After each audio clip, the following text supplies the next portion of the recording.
નમસ્કાર મિત્રો, મારી ચેનલમાં તમારું સ્વાગત છે। મિત્રો, રાજ્યમાં આજે સાર્વત્રિક ભારે વરસાદની આગાહી હવામાન વિભાગ દ્વારા કરવામાં આવી છે। દક્ષિણ ગુજરાતમાં અત્યંત ભારે વરસાદને લઈને રેડ એલર્ટ આપવામાં આવ્યું છે। Low pressure system, cyclonic circulation, upper air cyclonic circulation અને મોન્સૂન ટ્રફ લાઇન હાલ સક્રિય હોવાથી ભારે વરસાદની આગાહી કરવામાં આવી છે। હવામાન વિભાગની આગાહી પ્રમાણે વાત કરીએ તો ડાંગ, નવસારી, વલસાડમાં અતિ ભારે વરસાદની આગાહી કરવામાં આવી છે। છોટા ઉદેપુર, નર્મદા, ભરૂચ, સુરત, તાપી, અમરેલી, ભાવનગરમાં વરસાદનું ઓરેન્જ એલર્ટ આપવામાં આવ્યું છે। બનાસકાંઠા, પાટણ, અરવલ્લી, મહીસાગર, સાબરકાંઠા, ખેડા, પંચમહાલ, દાહોદ, વડોદરા, અમદાવાદ, ગાંધીનગરમાં ભારે વરસાદનું યલો એલર્ટ આપવામાં આવ્યું છે। ગુજરાતમાં છેલ્લા 24 કલાકમાં 195 તાલુકામાં વરસાદ નોંધાયો છે। સૌથી વધુ ઉમરપાડામાં 8.11 ઇંચ વરસાદ, જાબુકોડામાં 6.22 ઇંચ, ભરૂચમાં 5.39 ઇંચ વરસાદ, જેતપુર પાવીમાં 5.35 ઇંચ વરસાદ નોંધાયો છે।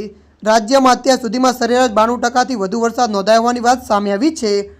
ત્યારે મિત્રો, હાલ માટે આટલું। મળીશું નવી અપડેટ સાથે। જો તમને અમારો વિડીયો પસંદ આવે, લાઇક, શેર અને સબસ્ક્રાઈબ કરી નાખજો। ધન્યવાદ।